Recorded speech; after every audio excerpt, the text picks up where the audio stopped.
আসসালামু আলাইকুম, আনিশা কিচেনে সকলকে স্বাগত। আজ আপনাদের তৈরি করে দেখাবো হেলদি চিকেন বলের রেসিপি। আর এই চিকেন বলটা কিন্তু বাচ্চাদের জন্য খুবই স্বাস্থ্যকর, একেবারে হেলদি। আর বলটা একবার দেখুন যে কতটা সুন্দর হয়েছে। একবার হলেও আপনারা এটা বানিয়ে দেখতে পারেন, আশা করছি ভালো লাগবে। চলুন তাহলে দেখে নিই কীভাবে আমি এই বলগুলো তৈরি করি। আমি এখানে চিকেন কিমা নিয়ে নিয়েছি, আর কিমা তৈরির সময় আমি এখানে কাঁচা লঙ্কা দিয়ে দিয়েছিলাম, আর ফ্লেভারের জন্য একটু ধনেপাতাও দিয়েছি। এবার দিয়ে দেবো গোলমরিচের গুঁড়ো, একটু চিলি ফ্লেক্স, স্বাদ মতো লবণ, সামান্য করে দেব সয়া সস, টমেটো সস, আদা রসুন বাটা। এবার দিয়ে দেবো কর্নফ্লাওয়ার, বাইন্ডিংয়ের জন্য দিয়ে দেবো পাউরুটির গুঁড়ো। এবার আমি হাত দিয়ে ভালো করে এগুলোকে মেখে নেব।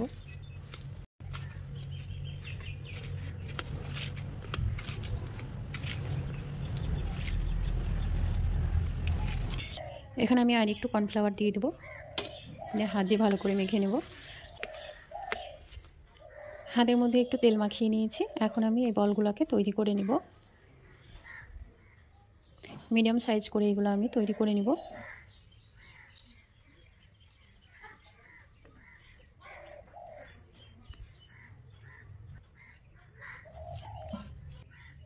আগে থেকে আমি ফ্রাই প্যানে পানি দিয়ে পানি গরম করতে বসিয়ে দিয়েছি, আর পানিটা ভালো মতো গরম হয়ে গিয়েছে।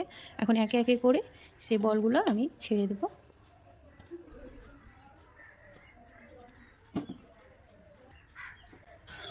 দশ মিনিট এগুলো আমি সেদ্ধ করে নেব। 10 মিনিট সেদ্ধ করলে কিন্তু বলগুলো ভালো মতো সেদ্ধ হয়ে যাবে। এগুলো একটু আমি নাড়িয়ে চাড়িয়ে দিচ্ছি যাতে সব পাশটাই ভালো মতো সেদ্ধ হয়। সেদ্ধ হয়ে গিয়েছে, এখন আমি এগুলো তুলে নেব। ফ্রাই প্যানের মধ্যে এবার দিয়ে দেবো বাটার। এইভাবে করে আপনারা চিকেন বলগুলো সংরক্ষণ করে রাখতে পারবেন, তবে এগুলো ঠান্ডা করে নিতে হবে, তারপরে বক্সে ঢুকিয়ে এগুলো আপনারা ফ্রিজে সংরক্ষণ করে রাখতে পারবেন। বাটারটা ভালো করে মেল্ট হয়ে গিয়েছে, এখন আমি বলগুলো দিয়ে দেবো, দিয়ে শ্যালো ফ্রাই করে নেব।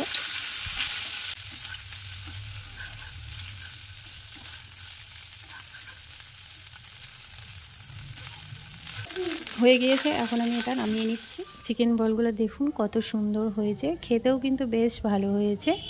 আর এইভাবে চিকেন বল তৈরি করে দিলে বাচ্চারা কিন্তু খুবই পছন্দ করবে, বাচ্চার সাথে সাথে কিন্তু বড়রাও পছন্দ করবে। তবে আপনারা বাচ্চাদের জন্য এইভাবে চিকেন বলটা তৈরি করে দিতে পারেন, একেবারে হেলদি। আরও একটু লোভনীয় করার জন্য আপনারা ফ্রাই প্যানের মধ্যে সয়া সস, টমেটো সস ও চিলি সস দিয়ে টস করে নিতে পারেন। ওটাও খেতে ভালো লাগে, আবার এটাও বেশ ভালো লাগে।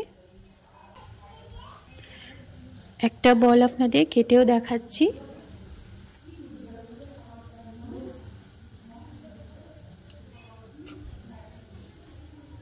দেখুন ভেতর থেকে কত সুন্দর হয়েছে।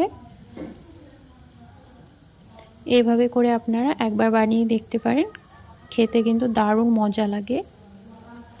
এই রেসিপিটা আপনাদের কেমন লেগেছে অবশ্যই কমেন্ট করে জানাতে ভুলবেন না। ভালো লাগলে একটি লাইক করবেন, পাশে থাকা বেল বাটনটি অবশ্যই ক্লিক করবেন। যখনই ভিডিও আপলোড করব সেইমাত্র আপনাদের কাছে নোটিফিকেশান পৌঁছে যাবে। সকলেই ভালো থাকুন, সুস্থ থাকুন। আল্লাহ হাফেজ। আজকে এই পর্যন্ত, দেখা হচ্ছে নতুন কোনো রেসিপিতে।